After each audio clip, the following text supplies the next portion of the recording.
All you homeowners have unique needs.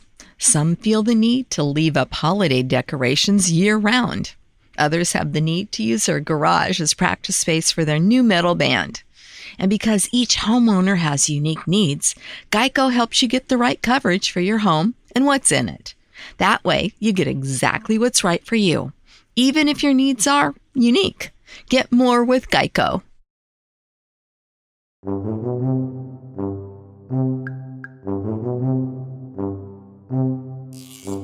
Welcome back to Talking Shit, where we are talking all sorts of shit. Schitt's Creek, that is. Today, we are talking about Season 4, Episode 11, The Rollout. And of course, as always, I am joined by my co-host, who I know for a fact was so excited to see Mutt, Stuart! Stuart, how are you? I quit. Starting already. I quit. How dare you? I've He has never a been beard, more at least. angry in my life. I don't care, beard or no beard. Mutt, get out. I thought we were rid of you. He's finished tackling the cones. He was finished tackling the cones pretty quickly by the sounds of it. Mutt was so done. Who saw that coming? Certainly not us. Yeah. Oh, Yep. gosh. Why? Why? Yeah, get Mutt it. has returned. Johnny. Johnny's had a bad one. Johnny, stop. Johnny, listen. Come close, Johnny. We want to give you points, okay? We really strive. We are rooting for you, buddy. We're rooting for you. You make it so hard for us when you put poison oak in the motel rooms and blame David's moisturizer. That aside, the rollout. The rollout. Let me say rollout again. Roll out 70 more times and we'll get close to Johnny. Yeah, the rollout. The episode The Rollout. Stuart, broad thoughts on the episode. As much as we just dogged on it immediately, I really enjoyed this episode actually. It was a real hoot. There's some really kind of like, I think, some good swerves that came about from it. Some excellent Moira-isms as well. I really enjoyed it. I thought this was a really good one. It was, again, with we often talk about the Venn diagram of like story, comedy, progression. I think it's had a blend of everything, which is, for me, always a good mix. I like it when we get a bit of everything. I like a buffet of an episode. It is a buffet of an episode. There's a lot going on. So let's get into it. Let me give a quick little recap here at the top, just in case you haven't watched the episode recently. Firstly, Ted, give Alexis the puppy to snuggle. It's the least you can do, okay? You have to start off there. Now that that's out of the way, let's dive into the rest of the episode. Frickin' Mutt returns, because I guess he's about to be a big brother or whatever. Tallahassee is off tackling the cones with a guy named Moonshine. So Mutt is single and ready to mingle with Alexis. They get caught in the barn, in the rain together, which sounds familiar because it did already happen once. But Alexis isn't interested in Mutt because she still loves Ted. And at the end of the episode, she professes her love to him, and he looks like she just came in and kicked one of his puppies. So yeah, that's that. Yeah. Meanwhile, Johnny is fixated on the rollout of the Rosebud Motel, which includes fresh flowers in all the rooms, new hygienic products ordered from Rose Apothecary. Johnny blames the moisturizer when Stevie develops a rash, but it turns out that Johnny picked some poison oak and just put that in all the rooms. Thanks, Johnny. What a fuck up. Moira and Jocelyn get called in for jury duty, which normally everyone tries to get out of. But Moira wants to seek revenge on the money man who took her family's money. And they both get dismissed, much to Jocelyn's chagrin. And it is almost singles week, Stuart. And that's where we leave our episode. Great one. Like, there were 3 really good plot lines for this entire episode. I think all are like top tier. Where do we want to start? Do we want to go into the comedy, the emotion, the comedy? I think we should sandwich the emotional stuff in the center. So I think we should start with the David and Johnny of it all, because we've already kind of started talking about Johnny and what he's doing here. And like, listen, I will give him an ounce of like empathy here. When you do see Stevie rubbing the lotion all over her arms, understandably that is your estimation of what is happening. But like, truly, did no one ever teach Johnny about poison ivy and poison oak? Do you? Okay, here we go. Stuart, do you do you have poison ivy over there? Don't believe You we do. don't? No, no, No, no. you We have really don't. stinging. We have stinging nettles. I'm not sure if we just call them something else, I'm looking. which are like Stinging nettles. yeah. So like No, and that's something different. yeah. So we have stinging nettles, and that's probably the worst thing that you can encounter when you're a kid. It it's awful, really stings, and you have to rub like a different plant on it to like get it to go away. So you have to find dock leaves, which usually grow nearby, and they're like these broad leaves with like little red pocks on them, and then you rub that on, and it tends to like Uh-huh. take the sting away. But yeah, poison ivy sounds awful. Okay, it is. It is. As a child of nature, I was outside a Child of lot. nature. I was outside a lot. I learned what poison ivy was at a very young age. Have you ever heard the phrase "leaves of three, leave them be"? No. That is a phrase about poison ivy because there's like Okay. 3 leaves that come off of it. Yeah, I've definitely had poison ivy rashes before. I think, I mean, lotioning them probably not the best tactic. It's like not the worst tactic, but like Because you'd be usually like, obviously, the irritant would be then just like caked in a protective layer, right? So exactly. you And might also, get relief from the moisturization, but like it's still like sealing it yeah, in, right? especially if the moisturizer, I mean, we know it's like organic or whatever the heck, but if it has any sort of scent to it, I feel like that's probably not super helpful. Um, but yeah, like Johnny, Johnny. And like the worst part is he immediately blames the moisturizer and he's already mad at David because David is delaying the rollout because they didn't have the moisturizer. Here's the thing though. It's all about it's a supplier problem. Like, what is David supposed to do? He's waiting to get the moisturizer from his Hmm. client. What is he supposed to do? This is another thing in the workplace that I get quite annoyed at when people get kind of annoyed at middle people being stuck between processes. Why is Johnny not building in resilience to his rollout? Expecting that suppliers will let you down, as Mm, suppliers always do. This is Johnny's fault. Johnny should be factoring in, oh, okay, maybe the supplier might be a bit late for it. So let's do the rollout a little bit later than what it is. Or like factor that in when you order early. yeah. Johnny is totally at fault here when it comes to the whole situation. Yeah, okay, David was a week late. A week for a supplier thing to be That's late? nothing. It's not, yeah, it's And it's nothing. not like the motel guests are going to be like, "Where's my moisturizer?" Like they don't know any better. Like Stevie might be. I feel like the moment Johnny should have pulled back and realized it wasn't the moisturizer is when David is like, "I've been putting this on my face for 3 months." Like, Mhm. sure, it's a new batch, but like can we think of other things that have See, changed? I thought Johnny should have realized when Stevie told him that it was present before she put the moisturizer on, and Yeah. maybe trust that. Or although admittedly, Stevie does then say that she's been putting it on for a She's like, while 'cause she's been I don't stealing know. it. Yeah. But like, I don't know, like, why do you want to jump to the assumption that it's your son that's let you down and your son that's like been at Mhm. fault here? What is I get it in a way because Johnny is kind of he's worried. I think it's coming out from a protective standpoint of just wanting to make Mhm. sure that like David's not opening himself up to risk. Like he even says like you could be sued. And so it doesn't seem to be exclusively just blame, but it's like such a parental thing of like, okay, I'm worried about something you've done, but I'm going to shout at you to correct it in that Yeah, kind of and like method. it also it comes off a little like condescending and like a I've been in business for longer than you've been alive and this is how Hmm. things go and client loyalty is important, David. And like But he also literally just learned the word rollout. You know what I mean? So like he's like talking out of both sides of his mouth, where it's like on one hand, I've been in the business forever. On the other hand, rollout, rollout, rollout, rollout. Like, and I love the continuation of this being Alexis's fault because she took that like marketing class. And so now, unfortunately, she accidentally taught Johnny about the word rollout and he won't stop saying it. And it took 2 weeks for him to learn it as well. Yeah. Yeah, and he Oh. doesn't. And it may look elsewhere when it comes kind of for a pop out store. Pop-out store.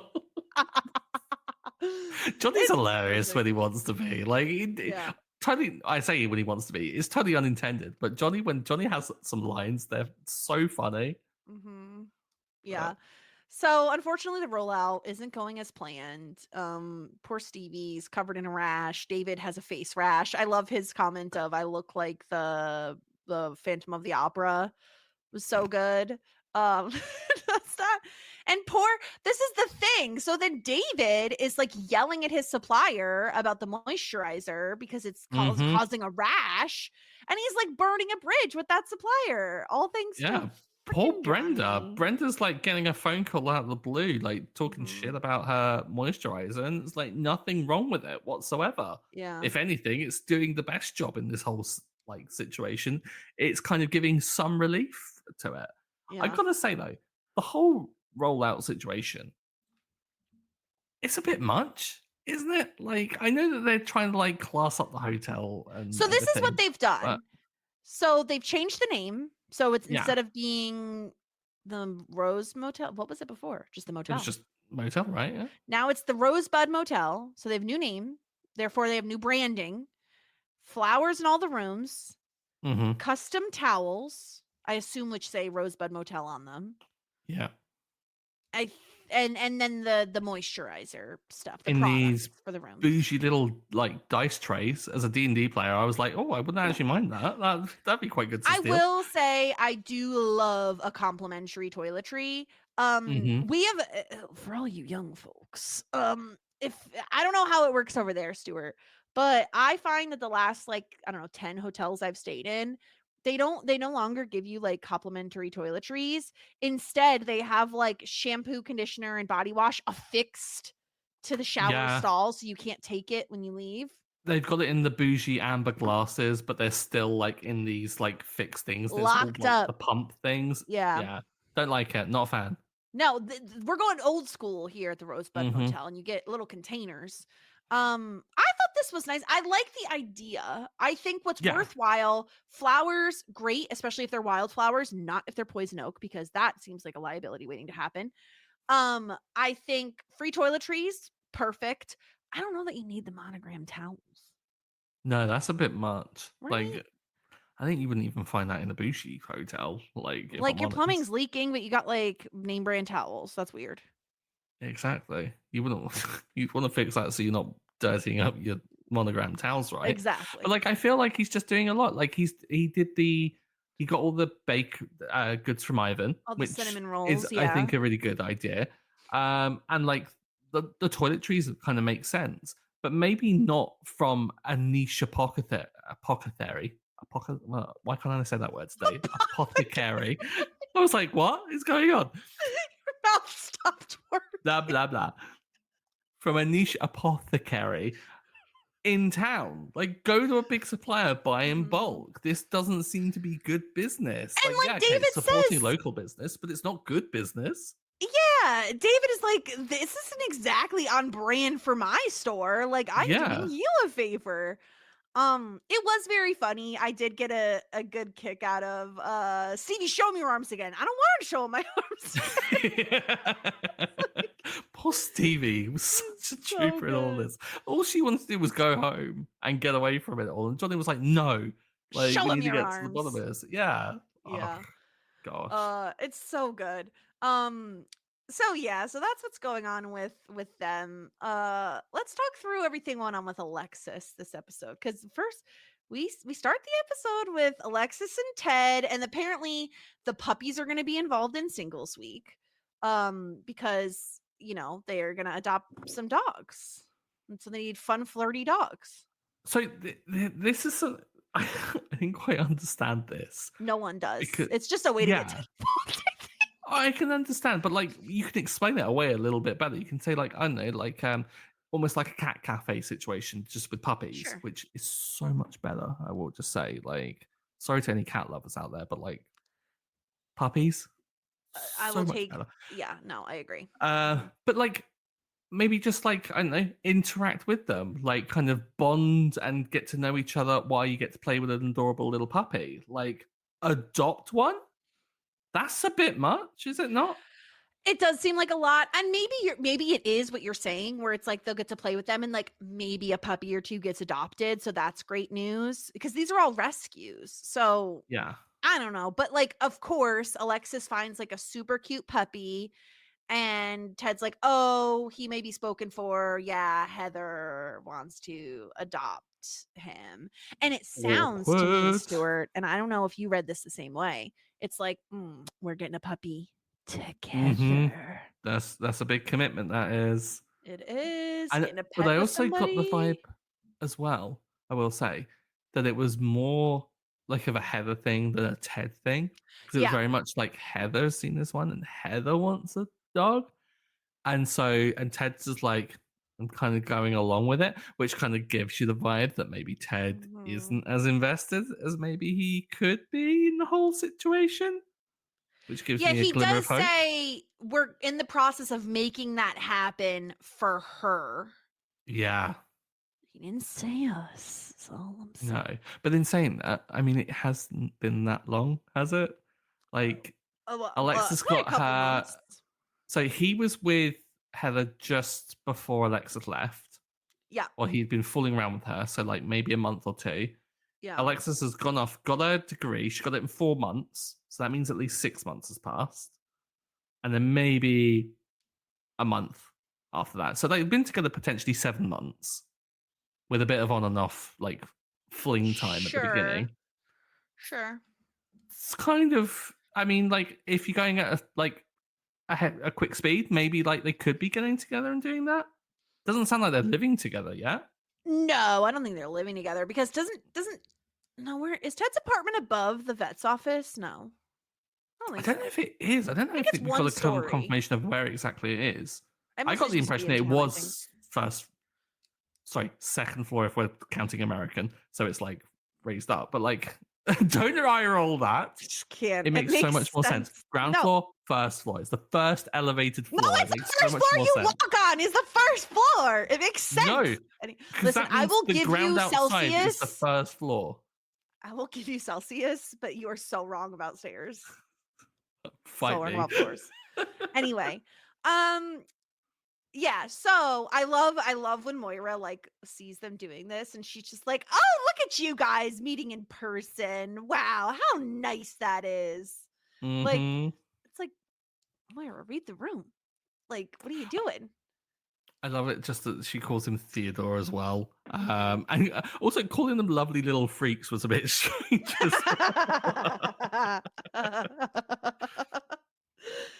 So Alexis is getting ready for singles week. It's coming up. So she's like, she has volunteers. Like she does seem to have a lot going on. And unfortunately, they need a location now. Because apparently at the curling rink, they're no longer to accommodate the lovers' messy, sloppy Joe eat-a-thon. Yeah. I just have so many questions. Okay, so it's I the most get Canadian thing ever to have this at a curling rink to start.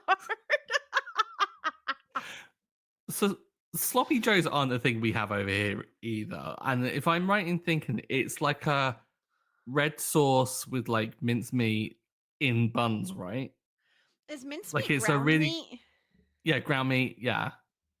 Then yes, if you put it in such basic terms, sure. Yeah. Well, like if we are to like drill it down to my English understanding of what a sloppy Joe is. And so like, okay, I understand. Sloppy, messy, it would be a messy Mm-hmm. thing. And love can be messy.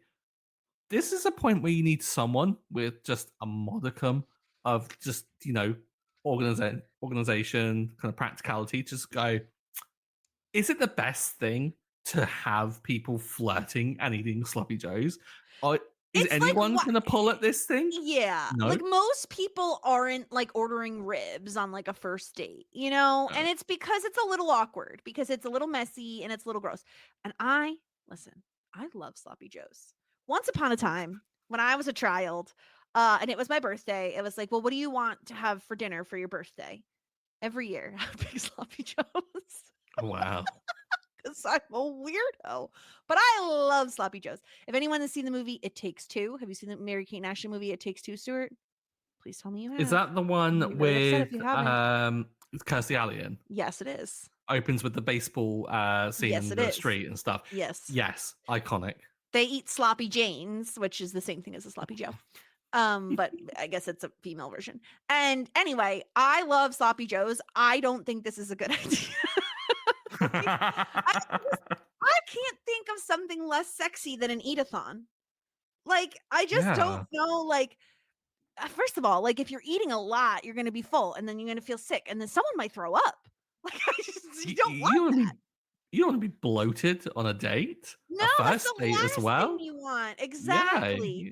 So it's a really bad idea. But either way, they end up needing a new venue, and in walks Mutt, and he says, "Hey, I got a barn for you."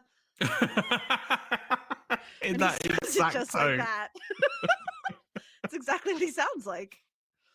I gotta admit, like as much as we dog on Mutt, see what I did there. It's a good thing. Like he turns up and offers the barn out, which is good that they like get a venue kind of last minute, and it's a great way to be really pass-ag towards Alexis for not checking on the place the entire time. Yeah, Alexis was supposed to water the plants, and she like literally never stepped foot inside. So dead. The plants are dead, Jess. They are dead, and there's you know what's not dead? All the raccoons living in Mutt's house now. So that's not great. But she's like, "Oh, I'll help clean." We know that's not happening. Yeah, exactly. But it does give them a chance to reconnect a little bit. And I love we get Tallahassee brought back up. What happened to your referred to as Tallahassee as well, which was just perfect. I love it. And they called it off the day they arrived. And apparently now Tallahassee is married to Moonshine, who owns the Cone Farm. Yeah. Gave big cult vibes, like hippie kind of cult family situation. Yeah. I can see why that went the way it went. Yeah. But the day they broke up, I mean, Mutt found 700 cones. 700 cones is a lot of cones. A lot of cones. That's how, like, he tackled the cones. He full on fucking tackled those cones. He tackled the cones. And Moonshine and his daughter, Petal.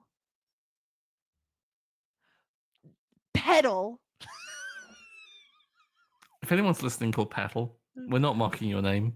But this is a ridiculous name. Petal? Petal. Petal? It's the biggest one-day haul they'd ever seen. And they gave him the cone of achievement. Cone of achievement actually is brilliant. I just imagine this little like spray painted gold cone, and they're like, like a whole ceremony. Yeah. And what does the cone of achievement get you? An extra 2 showers shower a week. Mm-hmm. Oh, 2 showers a week. What a treat. Why is that not just like punishment? I just tackled 700 cones. I'm showering now. Showering now. Yeah, exactly. 700. I deserve 7 showers. Smelly hippies. Just no. Get away. Get away from them. Mutt is so much better to be gone from this whole situation. But he does end up with cone wine. How? Can you milk them? Can you squish them? Like how do you get wine out of dry pine cones? Like grapes do you make milk wine. it? Is it like an almond milk situation? Like how does this work? Juice the cones. Juice the cones. But like I think the joke around it, the fact that the bottle is like bright orange, makes me think that like someone has like thought of the joke of it being Yeah. like traffic cones wide, which I thought was just Maybe, I yeah. cackled to myself when I noticed. Because on first watch, I was like, what the cone wide? I was just obsessed with that idea. I didn't actually look at the bottle and saw that it was bright orange as well. It's Yeah. ridiculous. Every time we've ever heard of any sort of alcoholic beverage in the town of Schitt's Creek, it's always awful. Like there's like champagne or whatever the heck that was. Oh There's yeah. cone wine. Like get these people a proper bottle of alcohol. Like I swear, can we go to Elmdale and just get some good alcohol? Like what are we doing here with our cone wine and our champagne? What was it called? Was it that? Champagne. Champagne. Yeah. Is it Schitt's Creek or is it just Canada? Like I I don't don't know. know. Is this what it is like on the I eastern think side of Canada? I Who mean, they knows? probably drink moonshine, but I've had moonshine. Have you ever had moonshine? Do they have moonshine over No. there? No. Moonshine's just Mm. like brewed your own like alcohol, right? Yeah, How is it made of? I have no idea. I didn't ask questions. Wonderful. Just drank Great it. podcasting. Did Yeah, someone like it was when you like say you tried it, like, strawberry did someone flavored. make it? Yeah, did someone make it then? Yeah, I'm near my parents' camp. It's like super rednecky. And someone knew Oh. someone that made moonshine. All I know is that the old illusions of like, oh, if you drink it, then you'll probably go blind because it's I like mean, I so strong, didn't. kind of thing. That's why I Oh, have eye problems. that's It why. all Yeah. stems from the moonshine.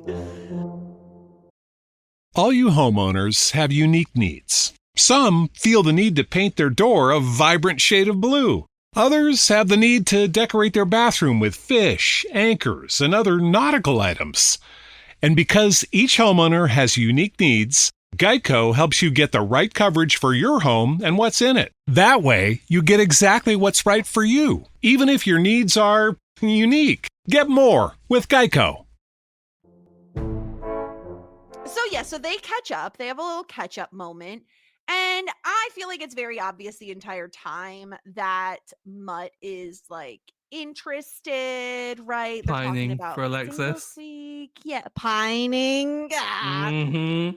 Um, and he's like, "Oh, it's so funny. You're bringing people together. Here we are, still single." Like it's very he's poking at something. And Alexis is distracted. She keeps going back to like, "So you had a little talk with Tallahassee and you said it was freeing, huh?" Like Mm-hmm. she wants to get her feelings for Ted off of her chest. And I'm so proud of Alexis because let's face it, Mutt has a beard. Mutt is single. The rain is coming down. You hear the little tippy tippy taps on the roof. You're drinking your pine cone wine. It's very easy to slip back into old ways. Yeah. You know, it's very easy to see those abs and be like, okay. I guess as we're here, maybe we should. Exactly. Like, Yeah, it's the whole situation is just engineered to be like temptation. And Alexis is level headed. She's like, no, I'm a college graduate, Mutt. Like, I got my shit mhm, together now. I don't need to like fall back on this. Singles week's important to me, which I thought was yeah. really good of her to be able to do. But also, Mutt, don't go in for that kiss, you shitbag. Like, it was just Stop it. so not necessary. Like, Yeah. oh, Well, read the and room. it's when you think about last time we saw Mutt in like season 1 when they were doing all the like community service work and stuff, Alexis couldn't be bothered to do any work really most of the time. Mm-hmm. She was hardly ever doing anything. And Yeah. this whole time that she is stuck with Mutt in the barn, she's like, "Oh, I have so much to get done. Like I have so much to do." She cares about the work that she's doing. It's not just that she Yeah. feels a responsibility towards it. She actually does care to make sure that it goes off well. And that is like a massive change in Alexis that we've seen happen over the course of the last few seasons. And I just love it. I love that she's like, okay, like she calls him a good one and then she leaves. She has to go. Like she has something to do. And she goes to see Ted. But not before we hear Ted with his just incredible puns. I love him so much. I'll be vetting everyone in advance. It was giving him a little pup talk. The pop talk one, like at first when on my first watch got overlooked because I was too busy laughing at vetting everyone in advance. Because I was like, yes, Ted, I've missed this. I've missed you, and I've missed these puns. Of course he'd be giving them a little pop talk, and of course he'd be laughing at his own jokes on his own. It's Ted. How he is. I love it. I love this from Alexis, right? So she says, like, I've been spending a lot of my time, like, on my career. I'm really trying hard to, like, make singles week, go off without a hitch. But the problem is I'm having a tough time focusing because my mind is elsewhere. And I love I just assume that's how you always work. Thank you, Ted, but this is different. Yeah. And she tells him she's in love with him. And she says, and I don't have any right to say that to you, and you're in a relationship, and I'm happy for you. But if I didn't say it, I was going to go insane.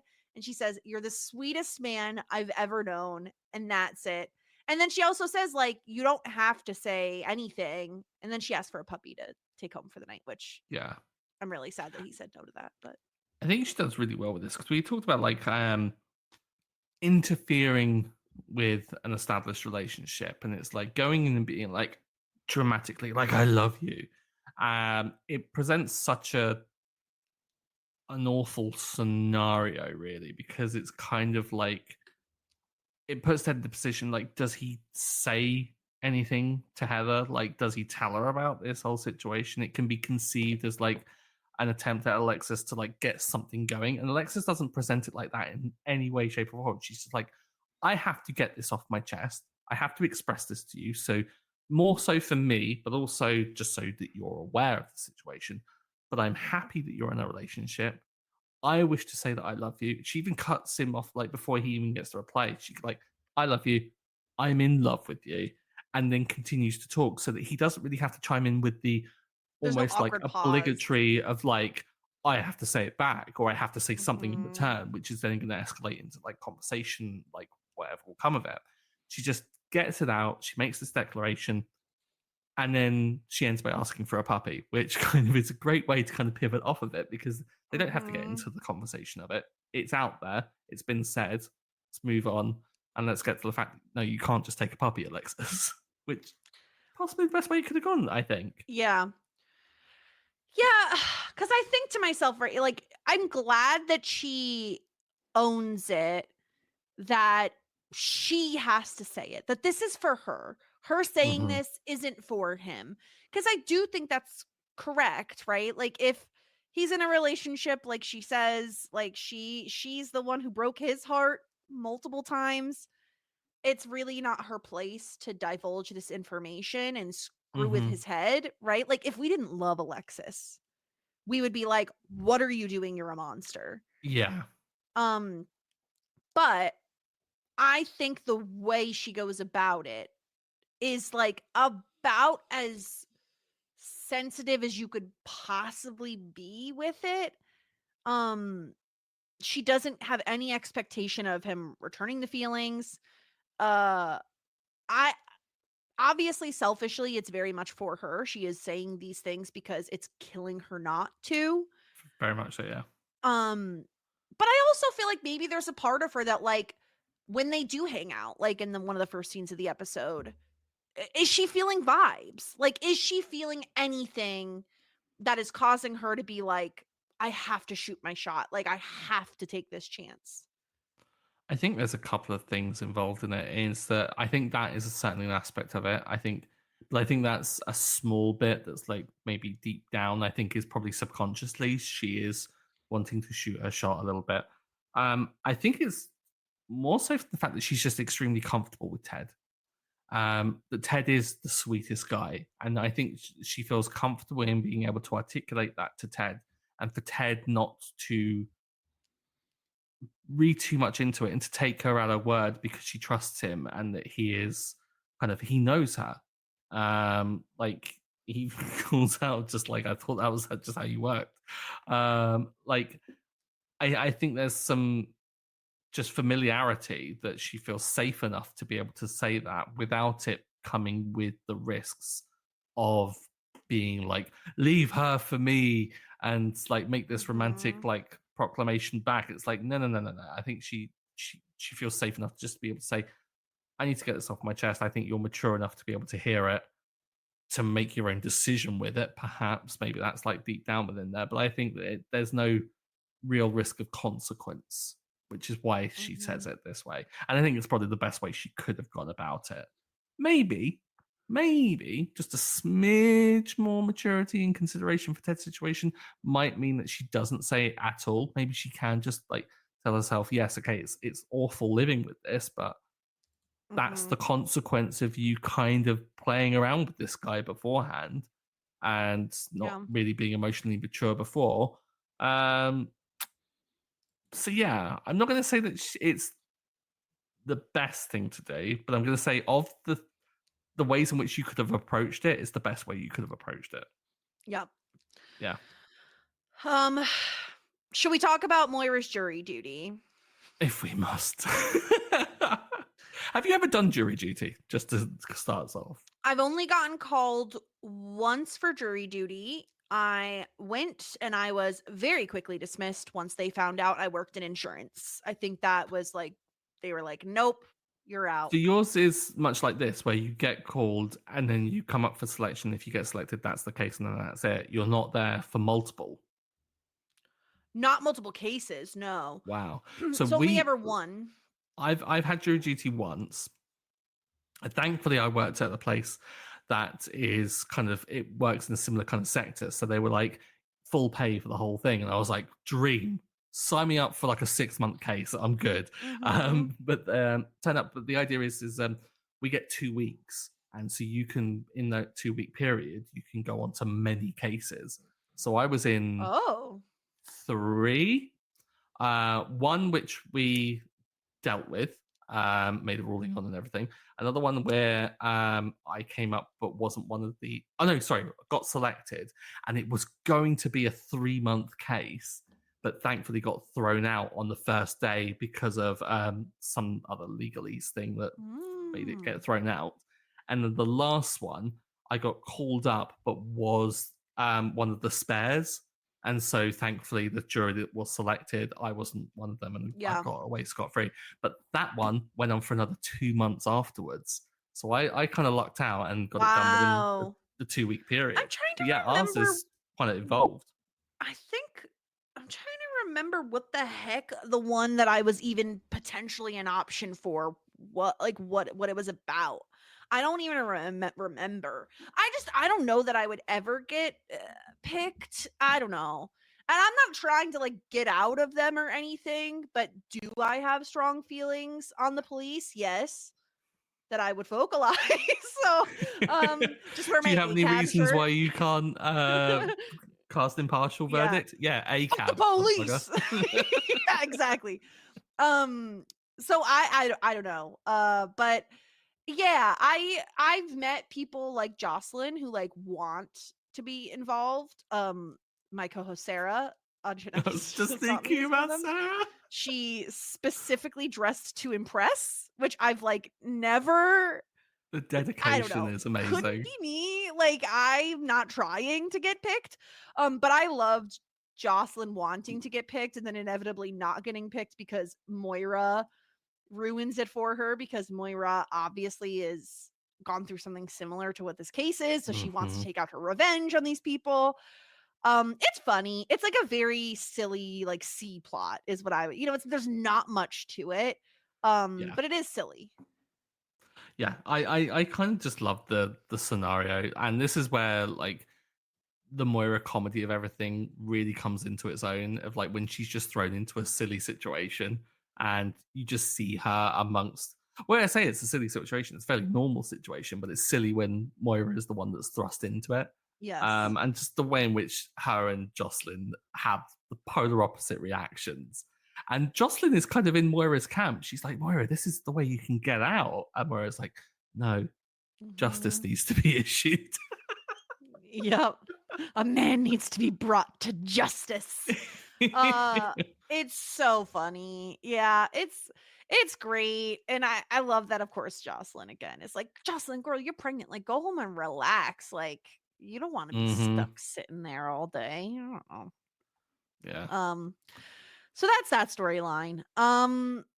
Shall we get into some feedback that we got for the episode? Let's see what everyone's saying about it.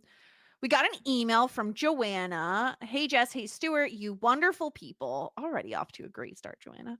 You're the best. After putting in my 5-star review multiple times and not being able to comment in any way, I decided to drop you an email. Always feel free to do both of those things.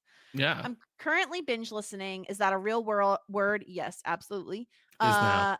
And I'm dreading the moment when I caught up with all your episodes, which is basically just 2 episodes left, and have to wait a whole week until I can hear your lovely voices again. You've been constantly in my ears for the past 3 weeks. Oh my gosh. Are you okay? Yeah. This question. We are not paying for therapy. No, we will not be held responsible. First of all, thanks so much for this podcast. I'm very excited I found it. I just started watching Schitt's Creek in January. Here in Germany, it just aired on Netflix, and I've watched it through twice. And I think I'm going to start again for a 3rd time tomorrow. That's incredible. How are people able to watch it twice and I'm still not able to finish the show? It's so unfair. Life is tough. I love the show and all its characters, and I love it even more listening to you feeling the same way. I can't wait for any more to come from you two. You have a new fan now, but also one thing regarding the Jazza guy. I obviously forgave Patrick the second he dropped those lovely "you make me feel right" lines. However, as you're just talking about in this episode, how David hasn't potentially given him a chance to tell him about his fiance, I always think about the moment when they're in Stevie's apartment talking about the Stevie, David, Jake situation. And David asks him, maybe we should talk about your dating history. And Patrick blocks it off immediately but playfully. I know this maybe wouldn't have been the best time, as they were just getting some alone time for the first time, but I always keep thinking back to this scene. So there must have definitely been chances to talk about it. What do you think? That's so interesting and totally right. It certainly wouldn't have been the right time to get into like a deep and meaningful, but certainly that would have been the perfect opportunity to make a joke and be like, oh, I should tell you about the time I got engaged. And then or I also think like after you know, which is obviously what they needed the space to do, then I think you also can be like, oh, you asked me earlier, but like we were busy, but here is my relationship history. You know what I mean? Like you can call back to that moment if you do want to bring it up. Yeah. It's a bad, good shout though. Bad Patrick. Let's go back. Let's rescore it. No, because he was definitely wearing blue, so it's okay. He only wears blue. He only wears blue. Anyway, keep up this amazing work and banter you have going on. I can't wait for Stuart to watch all the upcoming episodes. Warmest regards and best wishes from beautiful Hamburg, Germany, Joanna. Wow. That's so cool. It's so exciting. That's wonderful. People in Germany listening. Well, it's close for you, I guess. It's way more exciting for me. I'm 20 times as excited as you are. Well, because you're just like the other day, you're like, oh, I just went to like a wedding in Finland. Like that's just like normal behavior. It is. It's like I say, it's like jumping to a different state for you. It's like distance is comparable. Ridiculous. We also got a message from Jared. I think both of your anti-mutt bias is going to show through on the pod this week. With the better writing of season 4, I thought he behaved relatively reasonably and actually made me chuckle a few times. You're not wrong, but it's not a bias. It's a solid cold take. Like we're being honest with you. Mutt's just the worst.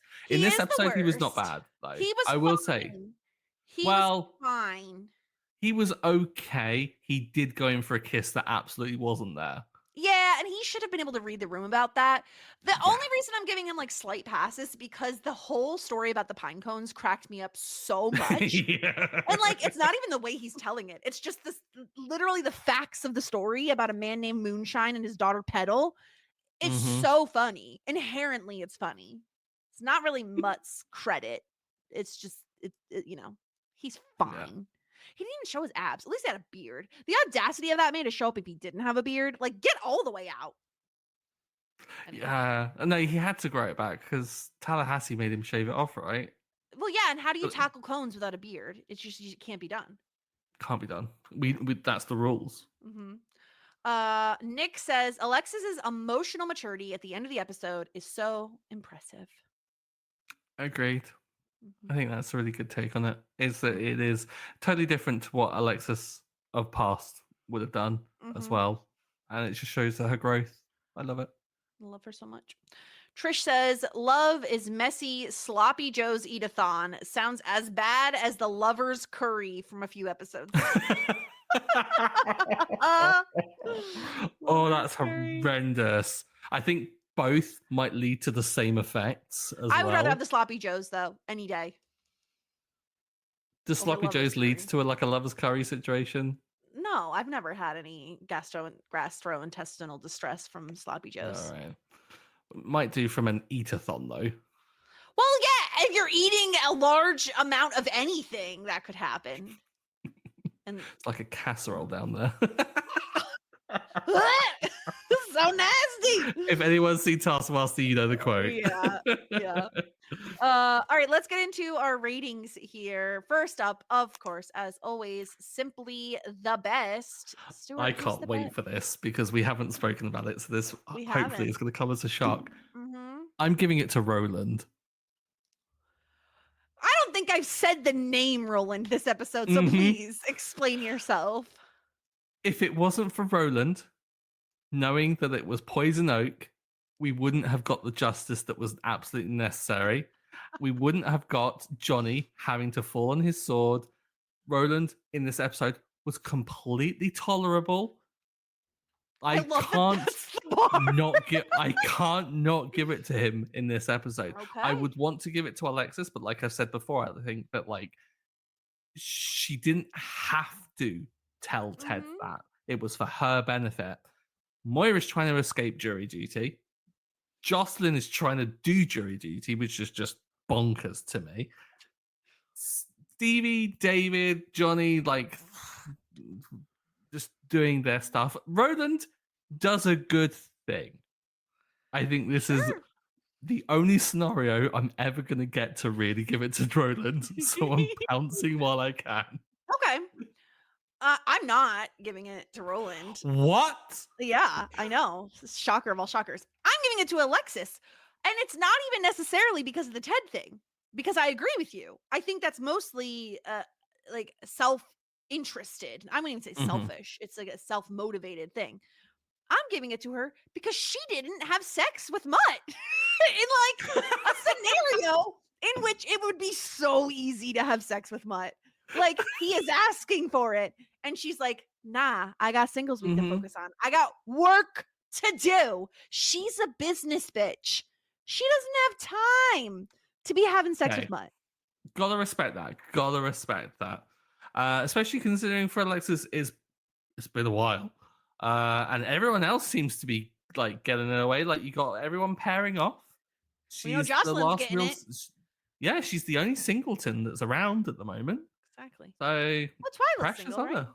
Maybe. Guess it depends on how it went Twyla with got the that hookup at the bar. Yeah. Oh, she stayed with that guy? She's been dating him since? I don't know, but she got with someone more recently than Alexis has been with someone. That's true. So, All right. Well, those are our simply the best points. Let's move on to our disgruntled pelican. Stop. Strap in, everyone. Strap in. You know what's coming. Yup.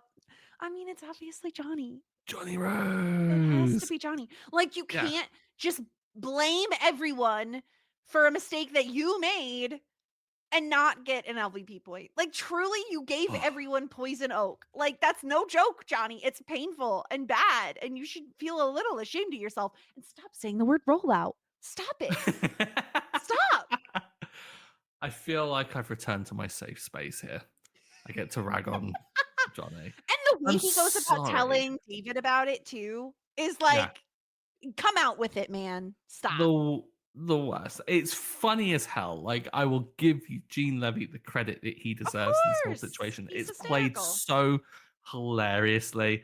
But I'm sorry, don't come out the gates blaming your son's new business about things. Don't go into your son's new business when he's not there immediately and be like, oh, who runs a business like this? Who runs a business by putting wildflowers, poisonous wildflowers, around for your guests It's to you get and poisoned by? Stevie are at Rose Apothecary. Who's running the motel? They've left it with Roland. Another reason that he's MVP, because he's picking up their slack. There you go. Outrageous. Oh, This that is makes perfect sense. this has Yeah. been a while because Johnny has been on an upward trajectory and he's been getting so much better. He's being a business guy. He's been supportive of Stevie. He's a sweetheart of a gent. But this is absolutely, like Moira had a couple of episodes back, this is a return to form of just Yeah, it being is. annoyingly so self-involved and like self-righteous, and got to slap out at people occasionally. You've got to just like, they've got to be taken down a peg, and this unfortunately was Johnny's time. Yeah. Not a good episode for him. No, unfortunately not.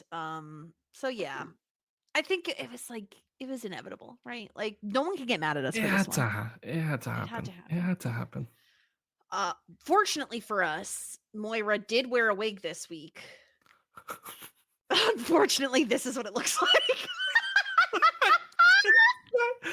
I don't know what was up. Bad.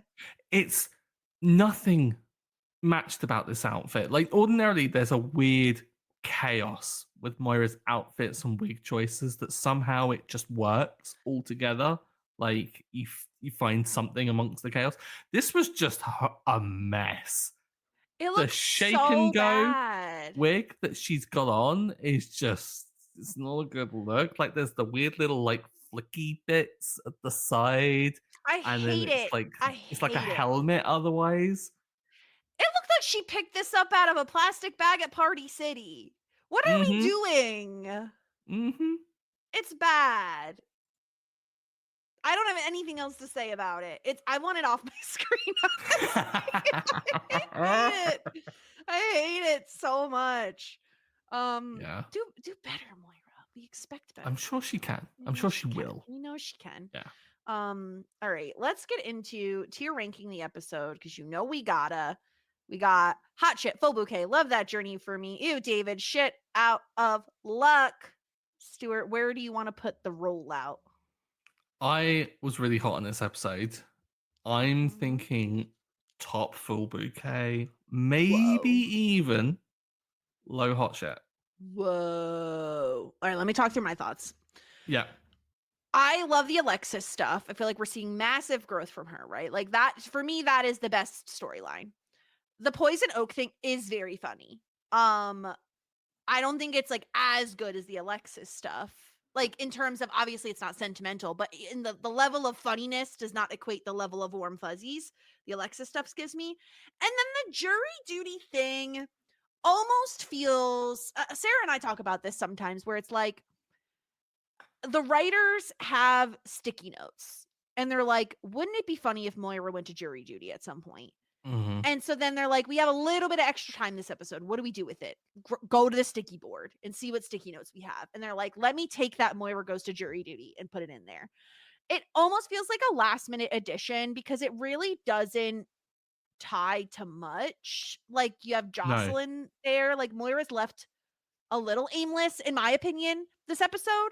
So I think if I was all alone and I was doing this, I think I would probably put it behind the olive branch, like here, because the olive branch has the David lip sync moment, which I think is more warm fuzzy than what we get from Alexis this episode.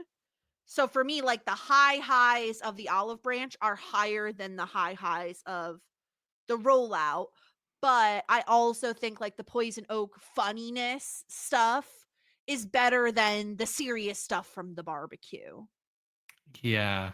I see what you're getting at. I think that I'd be inclined to agree then, because I think that, like you said, the warm fuzzies from the lip sync certainly do outweigh the warm fuzzies we're getting from Alexis Ted, because we really didn't get any warm fuzzies from it. It was just like, oh, it's a kind of good Good moment. growth. And I mean, not to guess where things are going, but I feel like we're going to get some more warm fuzzies later down the line that might just eclipse this whole with Alexis and Ted. I've got that feeling, guys. So like, I have no idea what you're talking about. maybe we can leave some space for that to come in. So yeah, I think going where it is. Space. Hold space for it. How dare you? That meme is so Don't you old. dare quote that. What does holding space even mean? It doesn't mean anything. I had to Google it. That's how you know I'm old, Stuart. Is like when there's something it is so prevalent, it is so just like invasive, and I had to be like, the hell does this mean? Like I'm Googling it because I can't be that out of the loop. I could be a certain amount out of the loop, like I don't need to be saying the word yeet or whatever the kids are saying these days, but like I need to know what holding space. Stop it. Stop. For the purposes of the audio listeners, I did just dab. He dabbed. Have you seen the clip of Ariana Grande even admitting that she doesn't know what it means and she was just going along with it? Of course, she didn't know what the hell it meant. Yeah, it's ridiculous. No, I think this makes sense. I think having it be right below the olive branch, leaving some space, like you said. We have like so much in full bouquet right now. It is quite a full bouquet of episodes. It's a good season. It's a really good season. Yeah. Yeah. And we only have we technically have like 2 episodes left. Because we have a special to talk about, but we only have one more episode proper in this season. So season 4, episode 12 is titled Singles Week. It's here. It's here. Finally, the Eatathon, the Sloppy Joes are coming out. Oh wait, can't wait to watch everyone gorge themselves on Sloppy Joes. That'd be the absolute worst episode. Oh yes, I mean, for predictions, I mean we're gonna have Singles Week. I've got hopes for what happens. Do you want to voice those hopes? It's the finale. I mean, Ted and Alexis, like surely something has to happen. If it doesn't, I'd be really surprised. If it doesn't, I'd actually be a little disappointed. Okay, well, we'll have to at the very least wait and see what happens next week on our kind of finale, but also penultimate, because we're covering the special. So I don't know what to call anything. We have 2 more episodes to cover this season before we wrap up season 4, and then we are over halfway through the series. We will be. Come on, Jess. Do fractions. Fractions. I never said I would do math on the pod. Are we 2/3 of the way through? It will be 2/3. Yes. Maths. Thank you. And then we only have 2 seasons before we're done. I know. And they're short. Like all of them are short because it's not. Well, they're long. I guess the last 2 are the longest, but they're still short because they're. So looking at the episode counts, I'm really trying not to look at like episode titles. There are 14 episodes in season. 13 episodes and a wrap up that we've got scheduled for season 5, and then 14 episodes in the last season. And there's like a special too. The dream. Yeah. More content. So British. Just drag it out. Because I think by the time we get to the end of this, I'm gonna be very sad. And you'll just have to watch it over and over and over again, like Joanna. So, the dream! I'll be able to binge it. It's a really good bedtime show, I will admit. Yeah. Because I'm like, oh, I need a bedtime show. I've been rewatching The Good Place. That's been my bedtime show. Oh, it's a great shout. It's really good. Have you seen the video of all of the cast except Kristen Bell hearing the twist finding out of the first season? Oh, it's fantastic. It's so good. Yeah. Mm-hmm. So next week we'll be covering the kind of sort of finale of this episode of the season. So everyone get excited. Don't forget to send in your feedback, talking shit everywhere you get your podcasts, and find us on YouTube. We're getting inching closer and closer to those 200 subscribers, which we're really excited to hit because something fun that's not waterboarding will happen. We nearly went an episode without talking about waterboarding, Jess. Just ruined that. It's legally we can't. We have to talk about waterboarding. I feel like we're gonna have to waterboard ourselves like at this rate. We said we're not gonna do that. So yeah, make sure to follow us. Send us in your feedback. If you're like Joanna and you've been listening to us, but you haven't reached out, please reach out. Even if it's just to be like, hey, I've been listening. Yeah. Great. That's exciting. Honestly, so good to hear from people that are listening. Mhm. Knowing that people like enjoy this pod and are willing to binge it is honestly, it's so gratifying. Yeah. It's fantastic. Again, we will not be paying for your therapy bills, but we do appreciate you listening. Yeah. Always. Don't make me All do a right, little well, terms and conditions thing at the end. yeah, exactly. We will not be held liable. And listen, if you've listened to all of us and you just simply haven't heard enough, go listen to us talk about The Last of Us. We do still have fun on that podcast, though I will say the content is much more serious. So, but we Yes. try to have fun with it. So go listen to that podcast. Look for The Light is where you could find that one. And yeah, we'll be back next week with season 4, episode 11, no, 12 of Schitt's Creek. And until then, everyone, warmest regards. And best wishes.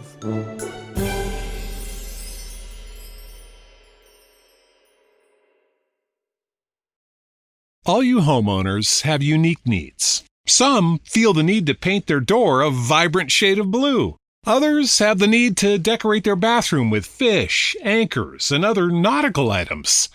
And because each homeowner has unique needs, Geico helps you get the right coverage for your home and what's in it. That way, you get exactly what's right for you, even if your needs are unique. Get more with Geico.